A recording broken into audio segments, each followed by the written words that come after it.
Are you ready? I am ready.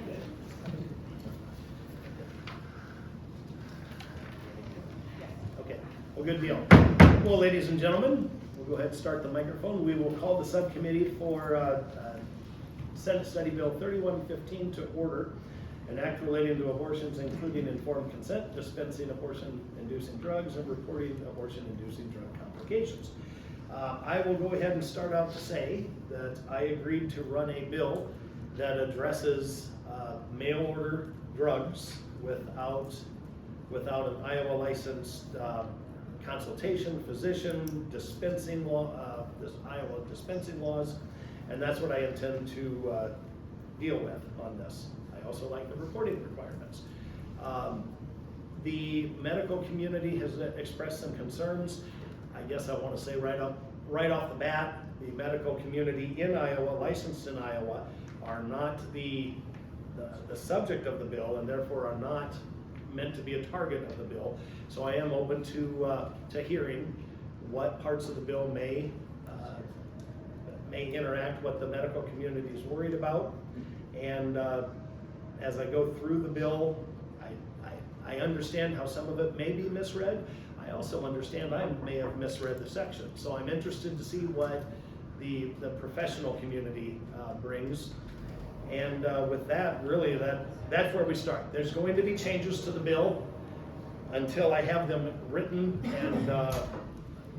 and in agreement with the House. I hate to go real public with them, but some of what I'm going to hear, I expect will be, or has already been discussed as a potential change, and I feel good about that. So with that, Senator Weiner, any opening comments? I'll leave the time until the end for the people who are done. Senator Westrich? Thank you, Mr. Chair. I think this is an important bill, and the reason I'm wanting to look at this bill and I talk to our medical professionals is with any procedure that could have serious complications, I think informed consent is very important, and we don't want any unintended consequences. So I do look forward to hearing from those folks that are going to be dealing with this hands-on. So thank you. If you are online, I see quite a few people on there. After we go through the room, we will go to online input. There's the raise your hand feature there. You'll have time to kind of find that and figure out that part if you haven't used it before. But we have plenty of people to start here, and I think this would be a natural spot to start, and we'll just work around to my right. Great. We need We need a mic. For the online folks. Here you go. Thank you. It's on. Hey everybody, Jeff Pitts with the Iowa Faith and Freedom Coalition. We support the bill. This one's pretty simple. Dangerous chemical abortion drugs are coming across Iowa's borders and hurting and killing people. And that needs to stop. So we support the bill. Thanks for bringing it forward. Hi, I'm Josiah Olson, family leader. We're in support of the bill because we believe it protects women. We have a problem since the Dobbs decision and passage by the Part B law. The abortion industry has developed a network of abortion drug dealers that operate outside the medical system. They'll provide abortion drugs to anyone for little to no fee. Boyfriends who don't want to be a dad, human traffickers who steal lose money, and anyone can pretty well get these pills. Contrary to the claims of some organizations, these drugs are not safer than Tylenol. Recent studies show that 1 in 10 women who take abortion drugs suffer an serious adverse event, and many end up in the emergency room. Black market suppliers, unfortunately, don't seem to care. They're sending these pills that a doctor is involved in. Some of them are telling women to lie if they want to go to the hospital. These people absolutely should be subject to strict liability and statutory damages. We are thankful this bill provides an opportunity to women who are harmed to get justice. We also appreciate that this bill helps women who are considering abortion to be able to make an informed choice. Mothers should know about the risks of hemorrhaging, sepsis, and other things. They should know that an incomplete abortion is a very real possibility. And they should know, in case they change their mind, that hundreds of women have their babies today because the doctor helped them reverse the effects of abortion drugs. This bill is a good step toward protecting women and from the dangers created by the abortion industry, and we encourage you guys to move the bill forward. Thank you.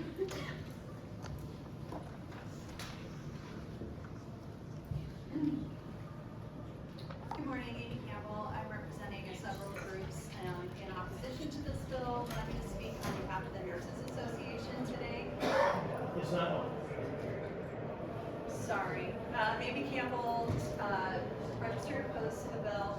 I want to specifically talk about Division 1 with the informed consent. Actually, when I sent this out for comment, people said it's more like misinformed consent because there is a lot of information in here that is medically inaccurate, particularly about the reversal that is not backed by science. And it would definitely misinform people. We believe that a physician should be working within their scope of practice, which is ensuring that they are providing fact-based information.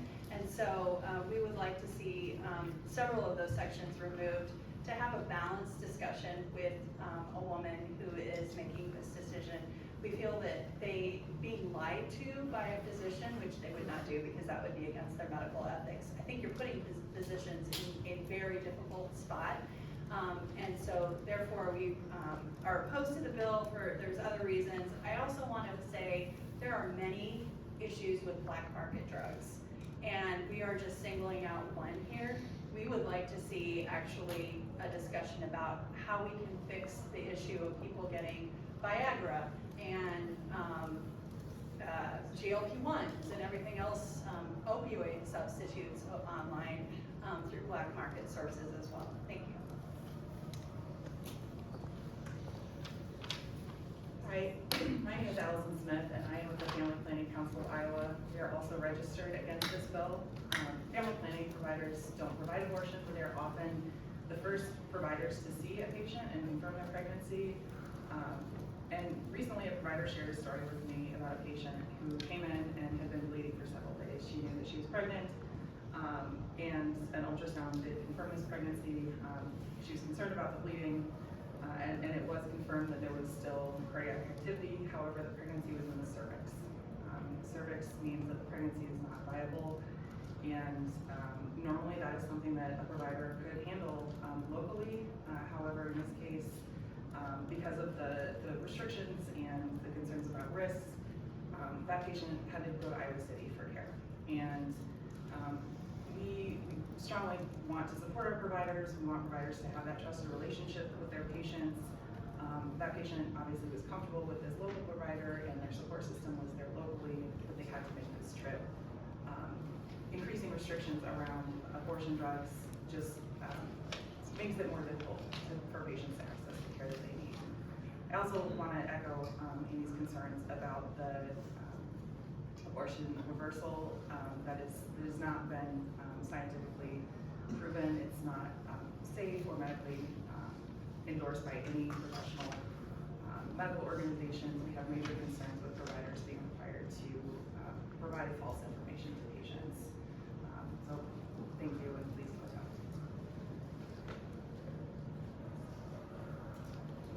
My name is Kirsten Muller-Nell, and I'm the Director of Public Affairs at Planned Parenthood Advocates of Iowa. We champion access to quality health care for patients served by Planned Parenthood North Central States in Iowa. I'm here to oppose SSB 3115. This bill is unnecessary government overreach and interferes with best practices for medical care. Healthcare decisions, including abortion, should be guided by medicine and science, not determined by politicians. SSB 3115 requires a range of state-mandated biased counseling about so-called risks of medication abortion and patient-informed consent provisions related to medication abortion. To be clear, abortion providers help their patients understand the abortion process and offer support throughout the experience. Planned Parenthood North Central States follows a thorough care model for providing and following up with patients who receive medication abortion. This process includes sharing verbal and written information about the procedure, providing patients with a phone number for an on-call nurse, and completing direct follow-up both 1 week and 4 weeks after the procedure. Providers do this in good faith, knowing that every method of abortion, including medication abortion, is exceptionally safe, far safer than pregnancy, safer than childbirth, and safer than many other routine procedures such as colonoscopy. Professional medical organizations like American College of Obstetricians and Gynecologists agree that medication abortion is safe and effective. It has been used by over 7.5 million patients in the U.S. since it was approved by the FDA over 25 years ago. But this bill ignores decades of science, medicine, and patient experiences. Instead, SSB 3115 requires additional reporting by medication abortion providers on so-called adverse events. It's clear these proposed requirements are simply an attempt by advocates obsessed with banning abortion to justify their unsubstantiated and medically inaccurate belief that abortion is dangerous. SSB 3115 is medically unnecessary and provides no benefit to patients. For those reasons, we respectfully urge the committee to oppose SSB 3115. Thank you.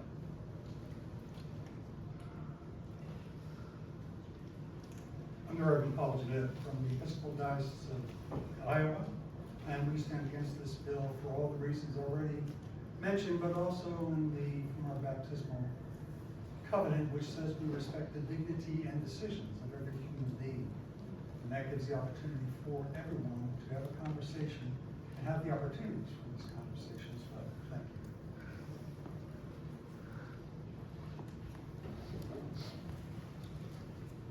Hello, my name is Laura Westrich. I'm a resident of Palo Alto County. I consider myself very lucky to live close to a very good hospital. Other folks in the surrounding areas have to wait over 40 minutes at times for an ambulance just to reach them. This bill is going to be not only detrimental to women in the ways other more credible people have already explained, but also especially to rural women who really rely on remote care and being able to contact their physicians and have their trust. And this bill is just really invading the doctor-patient relationship. Thank you. My name is Tom Champlin. I'm the director of the Iowa Catholic Conference, and we support the bill. Every medication abortion takes the life of an unborn child. The FDA still recommends against purchasing abortion drugs online. Obviously, our group doesn't support abortion, but it seems best for women to see a medical professional before taking these pills. It does, in our view, it doesn't interfere with the doctor-patient relationship. It actually requires one. The FDA has cited studies that indicate 85% of women who take abortion drugs will suffer at least one adverse reaction, some side effect, and about 1 in 25 will end up in the emergency room. I think there's a lot of question about how accurate these figures are. Well, let's find out. That's what the reporting regime in this bill is about. More than 2/3 of abortions in Iowa are through pills. Very available online cheaply. This fact makes the law and the obligation to inform even more important. We think it also makes sense for the mother to be pointed to the HHS website to learn more about the reversal process, which does take place if she has changed her mind. Thank you. Hi, my name is Maggie DeWitty, Executive Director of Pulse Life Advocates and spokesman for the Coalition of Pro-Life Leaders. We are in support of this bill, and thank you, Senator Schultz, for bringing this forward. The abortion pill is a dangerous drug that harms women and ends the life of an unborn child. There are 3 parts of this bill I wanted to comment on. First, while we would support taking this drug completely off the market, in the meantime, we want some common sense safeguards to ensure the safety of women who are ingesting this drug. When this was first introduced in 2000, it required 3 in-person visits, could only be dispensed by a physician and required follow-up and reporting. Now, this drug has virtually no restrictions and can be shipped through the mail directly to the woman's home with no oversight or physical examination from a doctor. This bill would restore some of the initial safeguards, such as an in-person physical examination by a physician. Second, as some of my colleagues have already stated, the Ethics and Public Policy Center revealed that 1 in 10 women who take this drug will experience a severe adverse event. Infection, hemorrhaging, sepsis. This is so dangerous. And it's over 22 times higher than was originally reported by the FDA. The claims that this is safe as Tylenol are absurd. This is a physical issue, but also a psychological and emotional issue. Because the abortion industry is not preparing these women for the reality of what they will witness, their dead baby, oftentimes in the toilet. They are alone and traumatized when they go through this process. This bill would require physicians to provide information regarding the risks and complications that can occur when taking this drug. Lastly, Women need to have the information, including the possibility that she can reverse this process if she changes her mind. Abortion pill reversal uses natural progesterone that has been safely and effectively used to support female reproductive health since the 1950s. This is used to counter the abortion drug and sustain a pregnancy. It has a 68% success rate in saving babies' lives. The Abortion Pill Rescue Network reported 3,000 lives were saved via the abortion pill reversal. This network is managed by Heartbeat International, one of the largest networks of pregnancy health organizations in the world, and has over 1,000 medical providers that facilitate this abortion pill reversal. Thank you again for bringing this forward, and we encourage your strong support.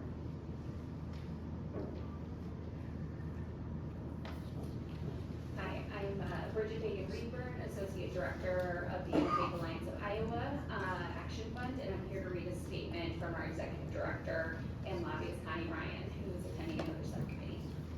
Interfaith Alliance of Iowa opposes SSB 3115.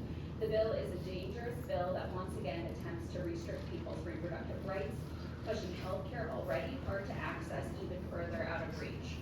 The legislation does not protect patients or improve their care, but rather will cause harm.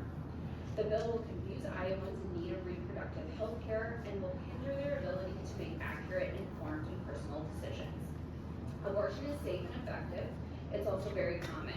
Overall, about 1 in 4 women in the U.S. will have an abortion by the time they're 45 years old. Medication abortion continues to be the most common form of abortion care for patients nationwide and in our state. This bill will decrease access to legal medicines, forcing women to seek alternative, often less safe avenues, or to leave Iowa in search of the care they need. Everyone should have accurate and science-based information about all of their pregnancy options. It empowers people to make decisions about their own health and well-being and take control of their future. We urge you to reject this dangerous piece of legislation.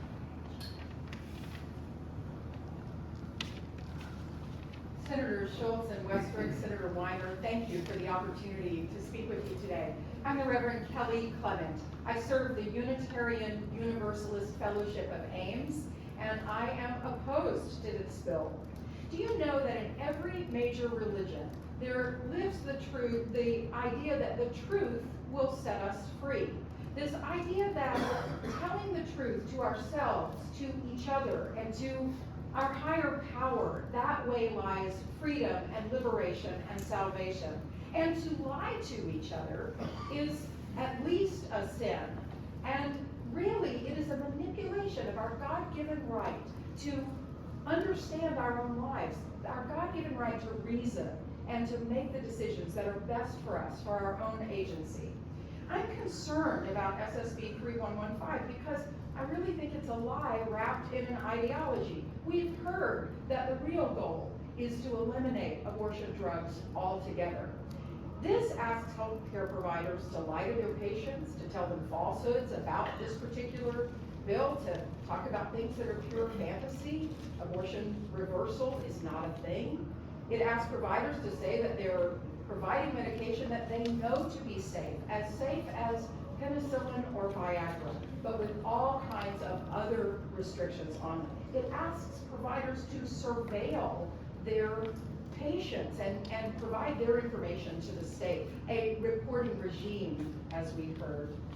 This did not originate in Iowa for Iowans. It's part of a nationwide effort to question the efficacy and safety of abortion medication. Here are some truthful questions I think we should be asking.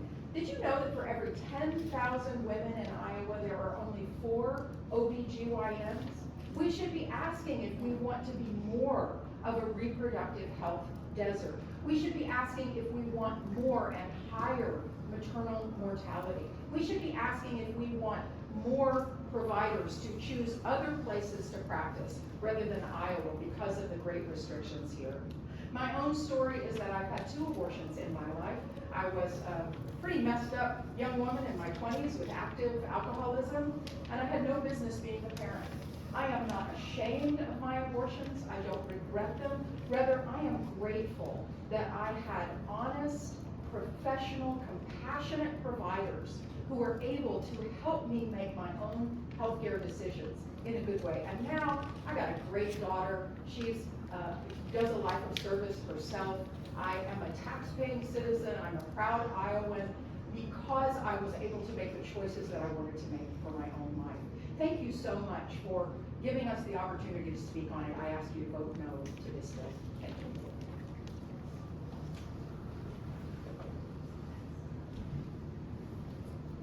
Thank you for allowing us, as I said, to speak about this bill. My name is Elizabeth Davis. Everybody knows me as Ellie, and I am concerned for the women and children of Iowa.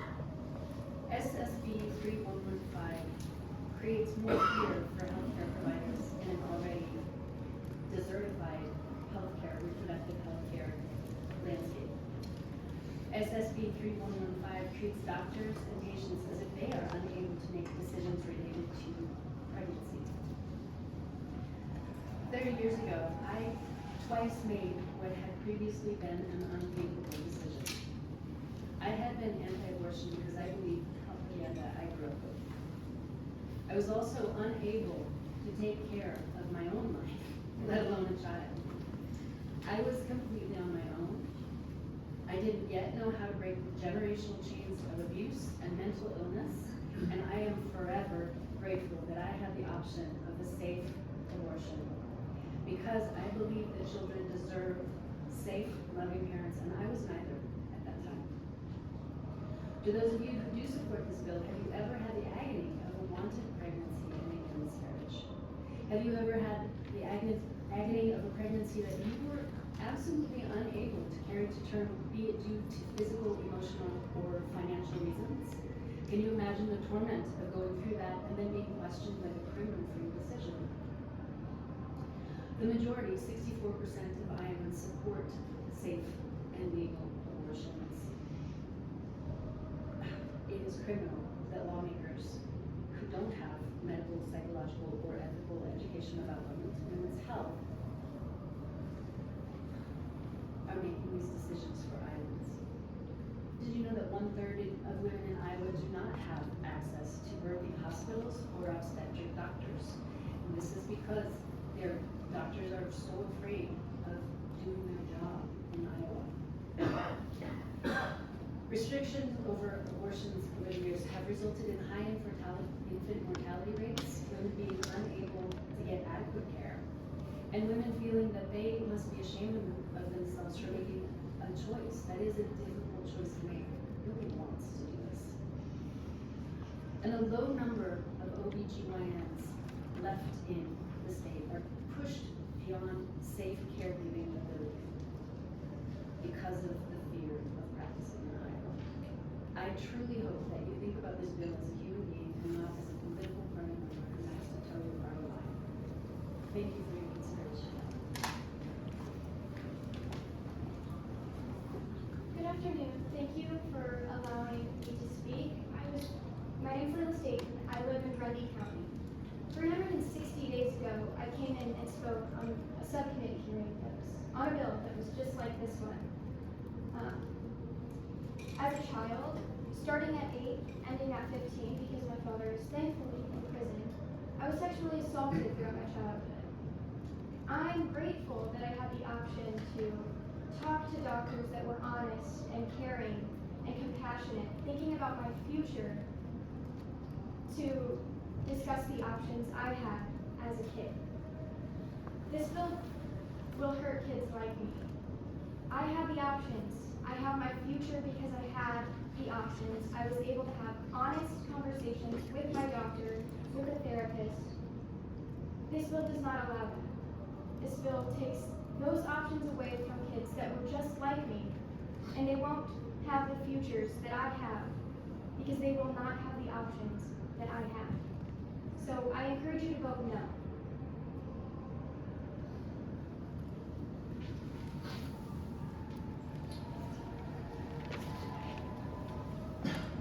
Let me be clear.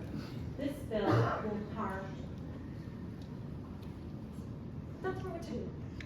Anyway, Let me be clear, this bill will harm women in Iowa.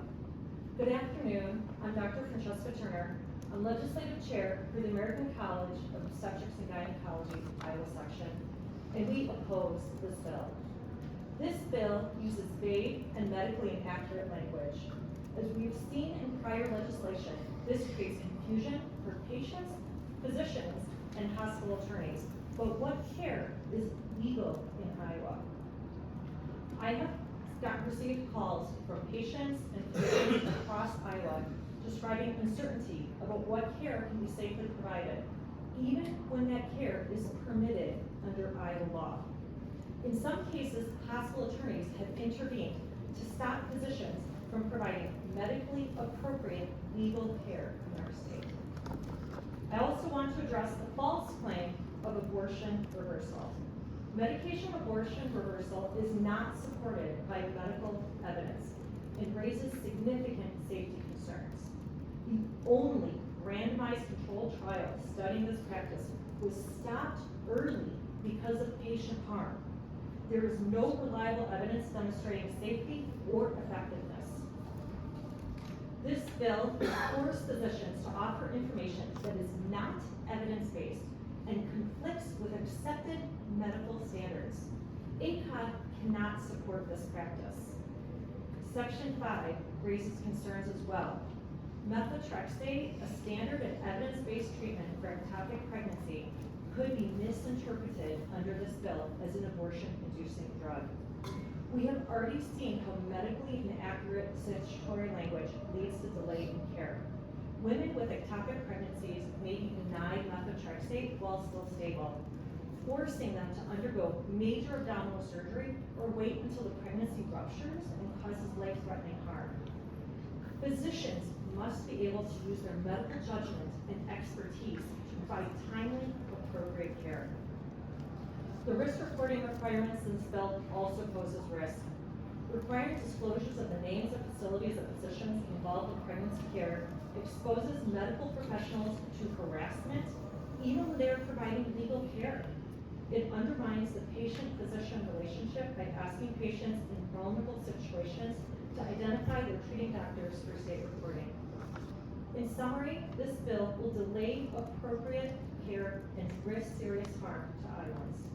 It will further strain Iowa's maternity care system, where 2/3 of our counties are maternity health care deserts.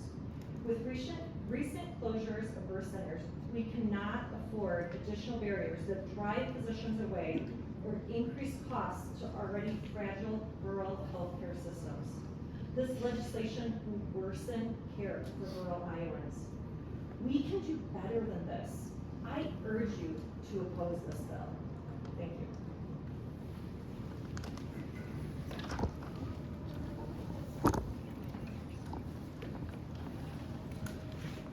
Thank you, Senator. My name is Dave Schuman. I'm a lobbyist for ACOG. As you heard, they're registered. I want to put a couple of finer points on some objections that have already been raised.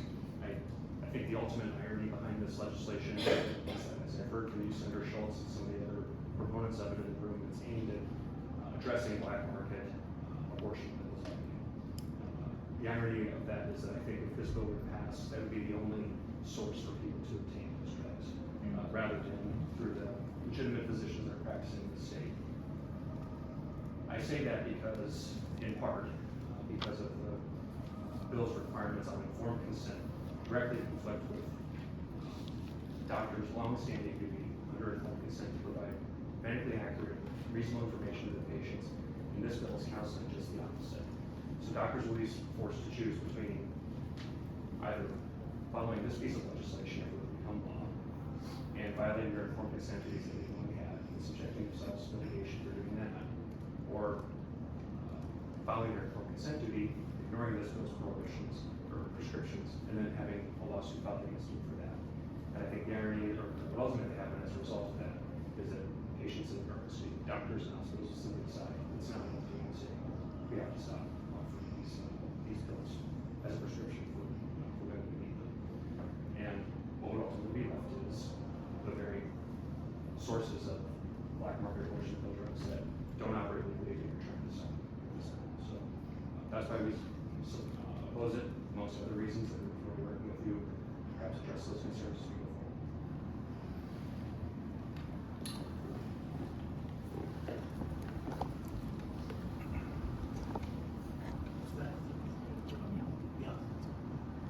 Seth Brown on behalf of the Iowa Medical Society.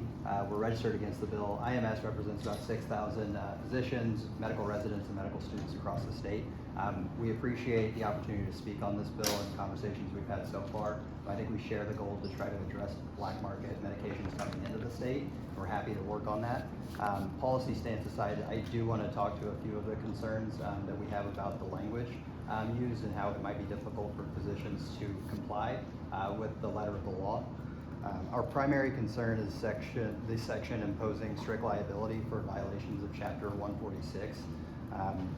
It has many technical requirements within that section. There are also many clinical judgments that have to be made under that section. When you're speaking about strict liability, it means that the intent and the mental state does not matter. It's simply whether the act is violated. And so we feel like that conflicts with the definition of abortion-inducing drug and the reference sections that speak to the use of the drug for when it's not intended to induce an abortion.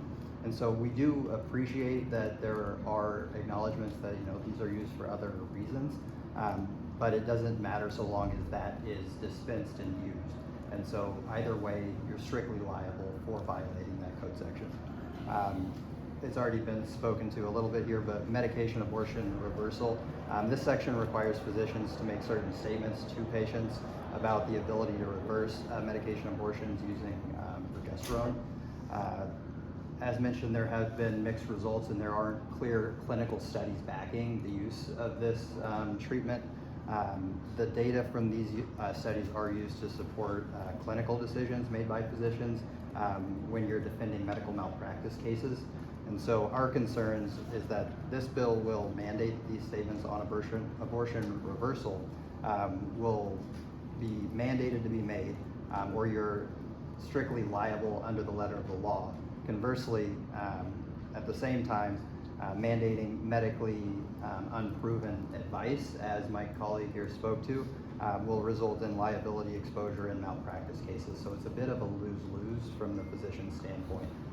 We're happy to talk through, how are we able to address this black market medication that is coming in, whether it's for medication abortions or beyond that.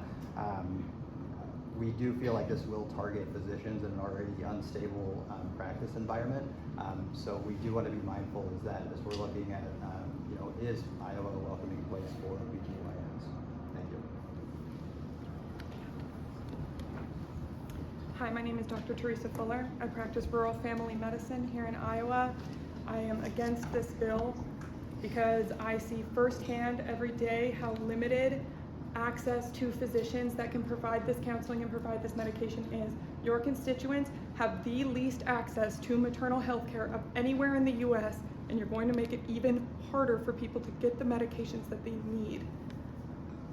I also think that it damages the relationship between a patient and a physician to force me to lie when I'm providing a medication to a patient. And in providing that informed consent, I took an oath to first do no harm, and I think lying to my patients does immense harm.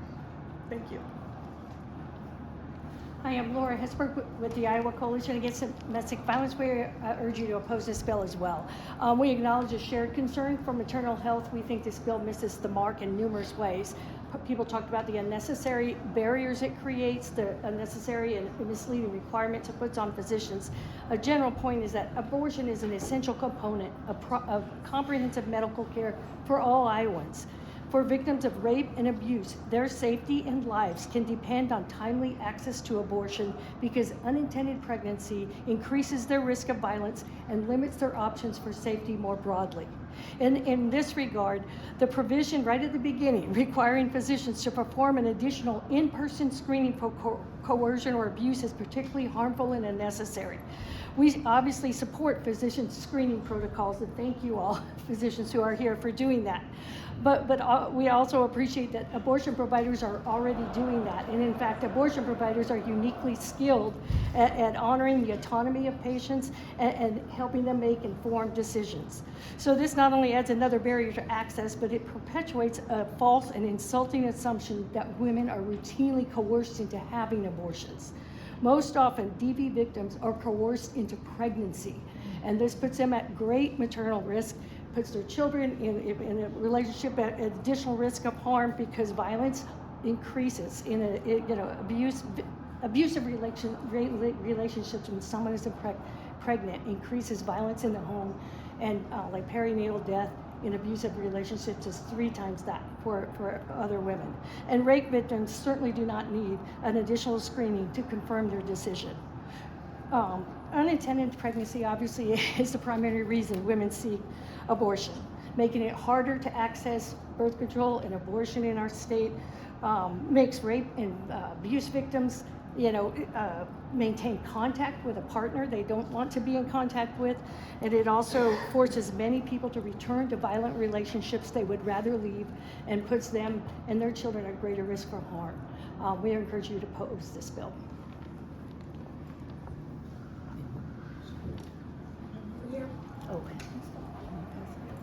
Oh, this way? Sorry.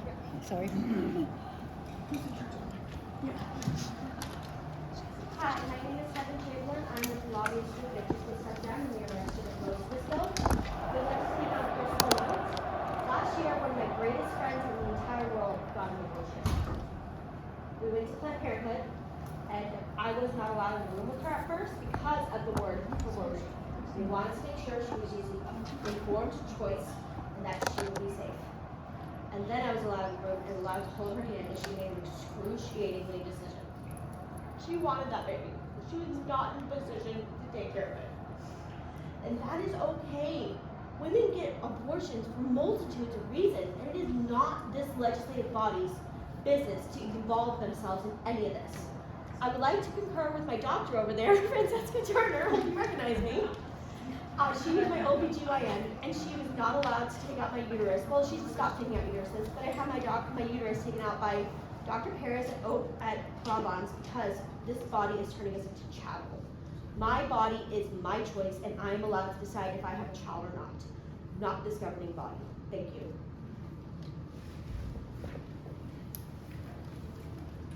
Hi there, I'm Patty Alexander, and I have many friends that have had an abortion, and they truly, wholeheartedly regret it. And I want everyone to know there is a third option, and that's called adoption. In 2023, abortion pills accounted for approximately 63% of all abortions in the United States. Women need to know that the abortion pill reversals are available and are successful at 64 to 68% accuracy and success. And they need to know that timing is essential to this success. This is a pro-woman bill. Women deserve to be fully informed. One friend told me that her abortion was the most lonely, cold, and deep darkness that she had ever gone through. Another friend told me that her abortion was actually coerced by her mother, her own mother.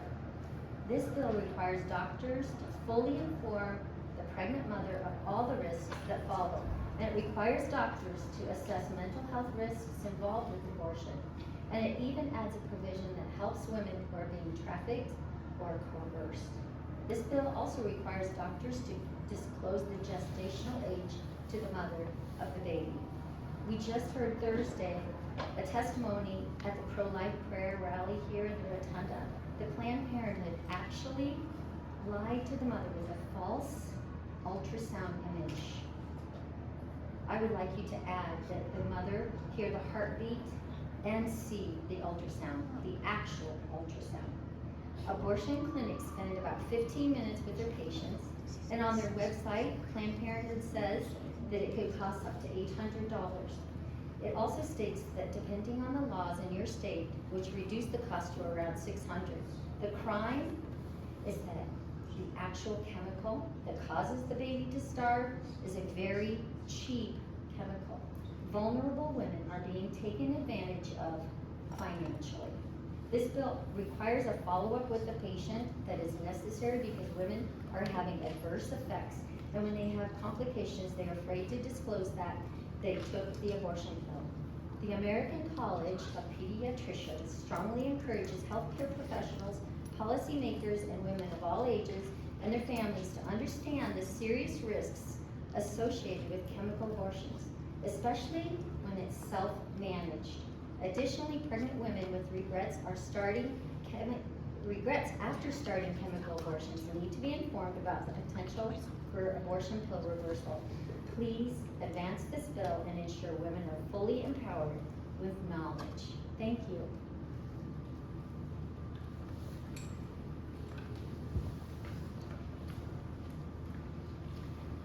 Hello, my name is Kayla Anderson and I am a resident of Dallas County. I'm here to oppose SSB 3115. This bill is described as a reproductive health measure. In reality, it is the opposite. It places unnecessary barriers between women and their medical care. This would eliminate telehealth access for abortion care. Healthcare is already a problem not being affordable in the United States.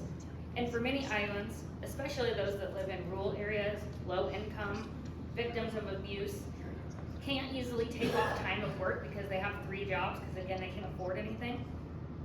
This doesn't improve their safety. It simply makes it harder and impossible to access. This bill creates fear and legal risk for the providers, which you've heard from the providers, which will even further reduce the access to care. Not because it's unsafe, but because it's politically targeted. Iowans deserve better. Healthcare decisions should be made by individuals and their medical providers, not lawmakers substituting their ideology for their medical evidence. I strongly urge you to vote no on SSB 3115 and protect Iowans.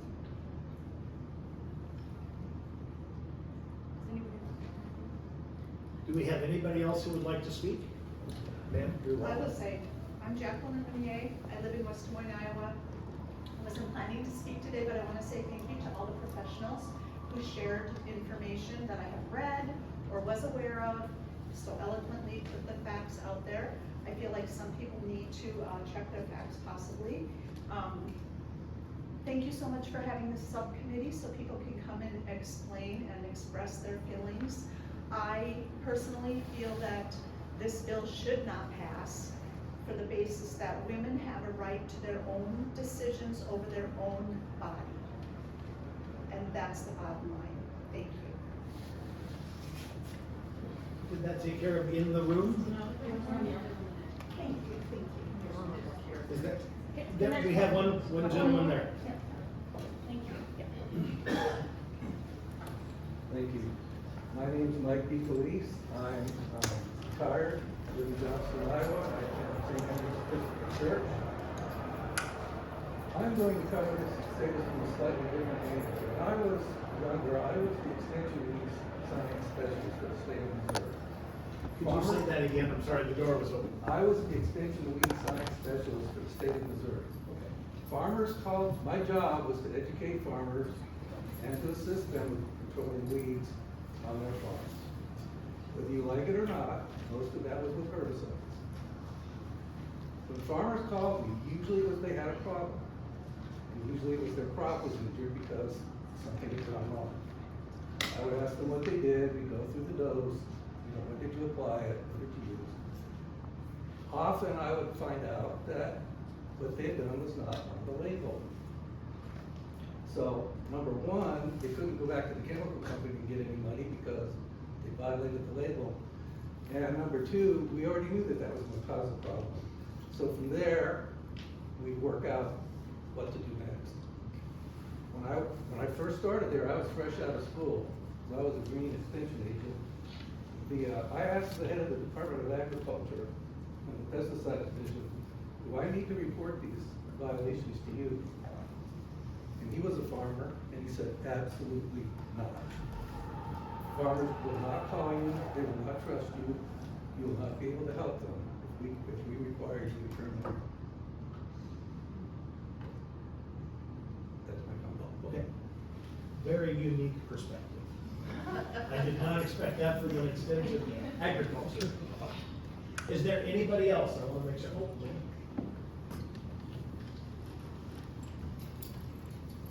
I'm Ann Goslin. I live in Iowa City, Johnson County, and I'm also a member of the DEI, or Johnson County Democrats, as well as 1st Congressional District. We can't legislate humanity. We can't make a zebra take off its stripes because that's the way a zebra was born. And if we're gonna be so bold as to legislate what women can and cannot do with their bodies, why are we not holding these young men responsible as well? I mean, as much energy as we have spent as a society for buying all of this literature, all of this airtime on television to legislate and to limit abortion access or to just abolish it altogether, that money could also be spent working with these young men after school and attacking what's really the problem, and it's the way they think. And the same could be said for these young women as well. But we all make mistakes. But the bottom line is, men are the perpetrators of a great deal of sex-based crime in the United States. I'm not saying women don't, I'm saying majority of them are being committed by men. DEI, I don't hate anybody. I work every day to respect the rights of all people. I have a background in healthcare, and we go in there with the attitude of respecting people as they are, how they come to us. We're not there to negotiate what they believe is right or wrong. And I just honestly, I also have a background in working with children in the inner city, in Iowa City. And these are families that have been forgotten by, they are students that are bright, capable from different countries in the world, but they're too poor to have someone stay with the children like a nanny. And so we've been providing meals for them. These are children that maybe, according to their culture, they were forced to have by the men in their culture. And I gotta tell you, you tell a child you're a Democrat or you're a Republican or you're an independent, they don't care, they don't remember that, but you give a child food and they'll remember you the rest of their life. But I see a big squabble happening about that too, regarding children lunch programs, etc., the SNAP. Why are we quibbling over what children get to eat? First, we legislate that we want to have these children regardless of what the man or the woman have done. Then we snatch away their lunches. I don't understand that. Thank you. Okay. Okay, good deal. I think we are to the online, and if I caught it correctly, and just trying to kind of go in order, is it Christy Judkins, Iowa Right to Life? Could you unmute and go ahead? Yes, can you hear me okay? Yes, we can. Yes, thank you for the opportunity to speak. I, as an executive director of Iowa Right to Life, am in support of this bill, as well as being a woman who has been traumatized by abortion. The number one thing that I believe we all have in common is that we respect the intelligence of the women, all of the women in the room, and all of the women that are speaking online. And I believe that having information to make a wise decision about the trajectory of your life is very important. So as a woman traumatized, not having the information that I needed when years ago I had a suction abortion, I believe in the fact that we need to educate women on the potential trauma and the harm that can be done by the abortion pill. And if I look at the situation with regard to the truth.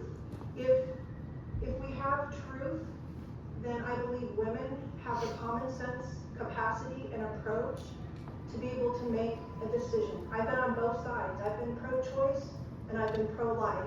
And I stand as a pro-life Iowan and executive director of Iowa Right to Life because I have been involved with women who have had abortions in the past.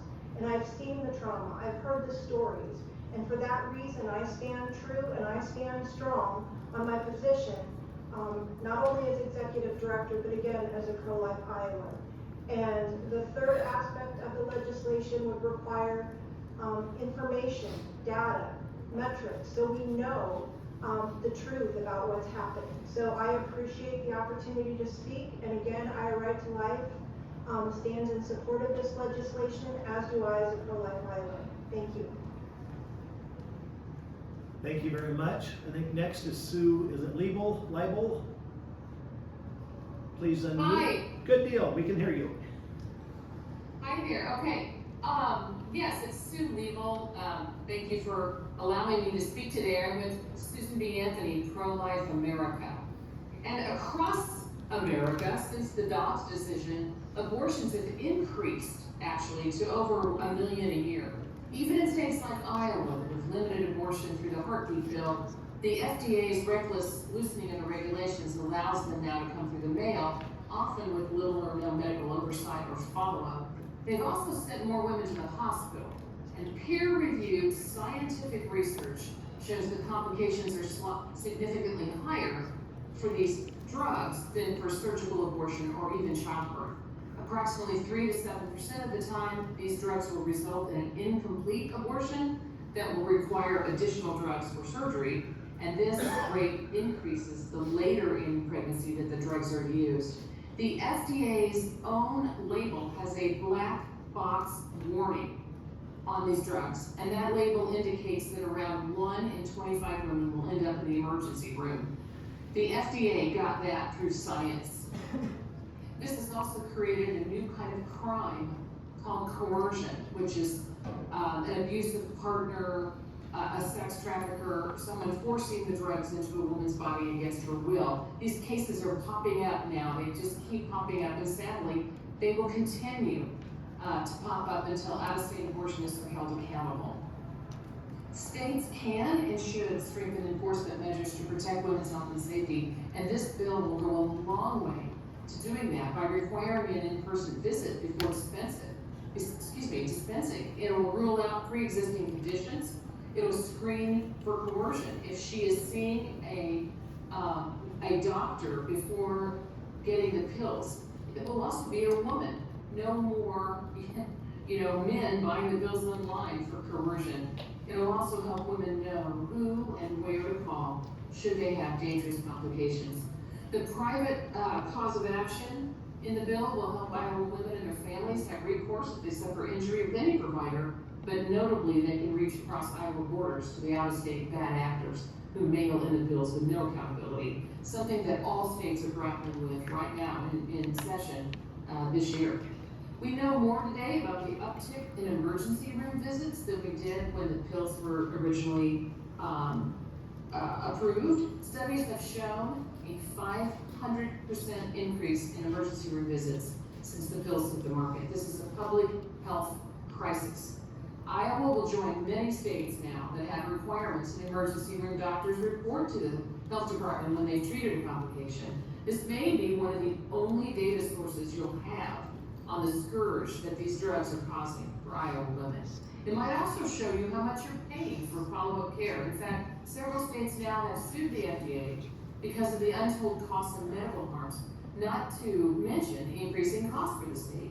We would recommend using medical terms in the bill associated with ICD-10 codes for more accurate reporting and ease for the doctors, but we can talk about that later. For these reasons and more, we support the bill. Thank you very much. I believe the next name then would be Brianna.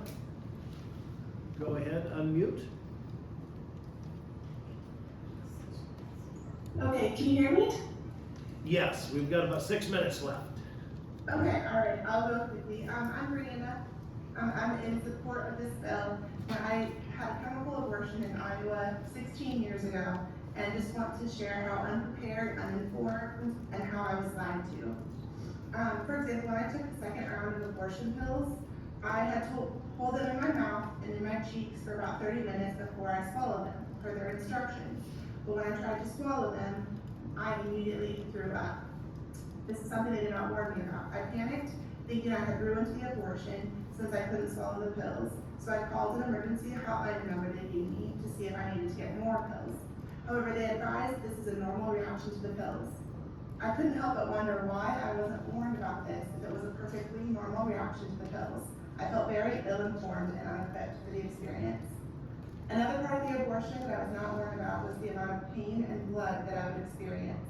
It was absolutely awful. I honestly thought that I was dying that night. It was a terrifying experience, and I was all alone throughout the whole process. The physical recovery was long. It took 2 months for the bleeding to stop. Since my abortion, I have gone on to have 3 natural, unmedicated births and 2 miscarriages, and I still have never bled even close to what I did during that abortion. I also was never scared for my life when I was pregnant or in labor.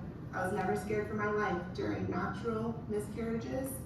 However, I was seriously convinced I was dying during the medical abortion. I also was not advised on how the pills actually ended the life of my baby. Many years after the abortion, I found out that the first pill I took at the facility that day effectively cut off the supply of oxygen and nutrients to the baby. So essentially, my baby was suffocated and starved to death. Not to mention that I was shown in a false ultrasound and was told that it wasn't a baby yet, it was just a clump of cells. They never told me that my baby had a heartbeat. Years later, I was able to confirm through my medical records that it was indeed a baby and had a heartbeat at the time of my abortion. There's nothing normal or safe about medical abortions. I was extremely unprepared for what to expect during the process. I was never advised of the risks that I faced by taking the abortion pill, and I was never warned about the amount of pain and bleeding or emotional trauma that I would experience. And we've talked a little bit today about coercion, but outside people, I personally feel that I was coerced by the provider that gave me the abortion pills because they did not inform me of what I was about to experience, and they lied to me about what I was actually doing. Medical abortions are dangerous. They kill the baby, and they put the mother's health and life at risk, as well as traumatize the mother. It is only by the grace of Jesus Christ that I've been able to heal from this experience. Thank you very much. I appreciate you doing that. I think Kim, Bobby, I think it's you, and if you would, this would be the last bit. We're out of time. But Kim, if you could unmute and go ahead. Thank you, Senators. I appreciate that. A couple hours ago, I happened to send you my written testimony, and so I'm going to go off script because we don't have much time, but if you would read that, I'd appreciate it. The last thing I want to say is, as part of my position at Lutheran Family Service, and I'm representing them today, and we are registered for this bill, and I am so appreciative that you're considering it. First, we, absolutely do not want to see abortion in our state. But what we really want to see as well is safeguards for women. And I will tell you my personal experience. I have attempted to receive mail order abortion drugs to see whether or not it was possible to do so, and what were the ramifications of that, what kinds of questions was I asked, what were the details of that. I can't tell you how incredibly easy it was to receive this. There was no one asking me anything about coercion. There was also, it was indicated to me that it would be very easy to do this, well past what the FDA recommends in terms of safety for this drug in the length of pregnancy. And so I just want you to know the reality of the mail order situation is very severe. It is a crisis. And I thank you very much, and we do support this legislation. Thank you very much. Thank you. That concludes our input online. We've been around the room. It comes down to comments. Senator, would you like to, Senator Weiner? Yes, please. So we've heard a lot today. Apparently, it's not enough that we're already last in the nation in our ratio of women to OBGYNs. Apparently it's not enough that birthing centers keep closing because we can't recruit OBs because of the 6-week ban. And apparently it's not enough that young people are voting with their feet and our medical students and residents are leaving to practice where they don't have politicians looking over their shoulders. I appreciate the actual medical professionals in the room today speaking up. When a woman has a miscarriage, you can't tell if mifepristone was used. When you mandate reports, that's a tell that you don't trust doctors and you don't trust women. When you target telehealth, think just how important that is in our rural medical deserts. It's also a lifeline for women at high risk of domestic violence. Then there's the Constitution we all took an oath to uphold. I point to equal protection and interstate commerce. Women all across this state have now had enough time since the 6-week ban went into effect to understand what they've lost. Basic health care, the ability for an OB to make split-second decisions, the right to determine their own futures and decide when and how to have a family. To me, this isn't about safety, it's about making it even harder for women in Iowa to get health care. We are not Texas. We are Iowa. And in Iowa, we believe in science. We believe in helping our neighbors. Iowans told us they want health care to be affordable and accessible. They want premiums that aren't through the roof, farmers in particular. They want clinics to stop closing. It's happening as we speak, including in Ottumwa and Mason City. Iowans want us to focus on curing cancer and helping public schools and affordable childcare and housing and all the rest. Read the room. Read the state. They didn't ask for this bill. It's a dangerous distraction. Vote no. Senator Westrich. Thank you, Senator Schultz.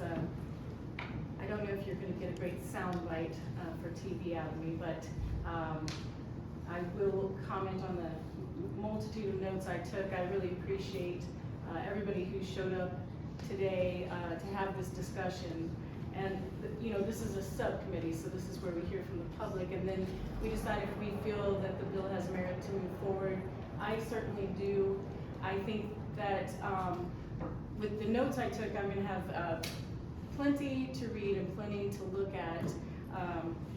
You know, we're not legislating abortion today with this. We're looking at a particular set of drugs that are used for chemical abortion and how we're going to regulate those, and how it has been regulated and been taken advantage of with black market pills. I have a little bit to learn about that. I don't think this is going to change availability. I think it'll regulate it in a way where we're not going to have those bad actors so much. The abortion reversal discussion, I look forward to learning a lot more about that because we have conflicting information on that. I want to make sure that we have medically accurate language, because when we're saying that we're not allowing doctors to help people or to prescribe these pills because of medically inaccurate language, I think that is debatable, and we can definitely have a look at it. The strict liability, I think we need to take a second look at that language. It's a private cause of action, but make sure that we are not affecting our medical professions in a way that they're going to be afraid to treat people. That is important. But if 1 in 25 women are ending up in the emergency room, which was stated, and I'm looking at within the language, all the things that can happen from these pills, you know, all these cardiac arrest and respiratory arrest, all these things. If this is accurate, we do need to regulate this. We do need informed consent for those who are going to take these medications. And so I do believe that just buying them over the phone or the black market, diagnosing your own pregnancy, however this is going, maybe it's better if we see a doctor. Maybe we trust our medical professionals. And so with that, I intend to sign off and hopefully move this forward. If my colleagues agree, let's look at this and maybe we can regulate it. Thank you. Thank you. I'd actually like to congratulate everybody in the room. This was done very well. You know, level voices and better arguments are made, pro and con that way. So this was done very, very well. I appreciate that. As I said in the beginning, we have changes that we're already looking to make. Some of those concerns were brought up again, and I had invited those concerns to be brought up, so they are on camera, they're there. But I can't get past the idea that we're dealing with really black market, unprescribed pharmaceuticals, and the stories that keep happening. First, the stories that come to me, I've had a mother tell me her daughter tells the problem of high school boys buying these online in multiples in order to give them to girls so they don't have to use a condom. They don't know what they're dealing with. They don't know the additional exposure. This has become just an underground danger to our teens. I've been told, and this is corroborated, not the same story, but corroborated online by Mrs. Lobby, that I understand a man has portrayed himself as a man, said, I just need to take care of a problem. So he went online, gave that information, and received a single pill in a clear baggie in an envelope. That's what we're addressing here. The ability to go to a facility, see a licensed medical practitioner, receive the information, and have a relationship in order to address adverse effects is so simple and common sense. It happens in every other medical procedure. I don't think abortion's a procedure, but it happens in our licensed facilities, and I want it to be treated the same way. The reporting is incredibly common sense. The bill redacts any information about the woman. It goes to Human Services, and then when Human Services makes that public, it is an anonymous and aggregate, removing even further information. I think that's reasonable. The idea that we could have all of these medical complications in a world where every other medical complication is documented and statistically available belies the problem that we have, that these drugs are dangerous and need to be handled in person by medical professionals. The strict scrutiny, the cause of action, we will address that, because I do not want our local in-state licensed professionals to see that as a burden. But my understanding in the bill is if you are in person in a licensed medical facility, that strict scrutiny doesn't even apply to you. And yet we're still going to look at it, because my intent is that the medical community in Iowa is not impacted here beyond just letting people know who gets hurt, or more importantly, how many people get hurt. It doesn't even include who. So with that, I think it is reasonable to go forward. I would invite you to look for the changes coming. It is not on the Judiciary Committee agenda tomorrow. I am looking to put it on for the week after that, and I did that purposely so that we didn't have a sub today and a meeting tomorrow. So we have that time, and I will be looking for the language for an amendment in conversations that I've had with folks who have what I think are some professional concerns that need to be addressed. With that, I will go ahead and call this subcommittee adjourned.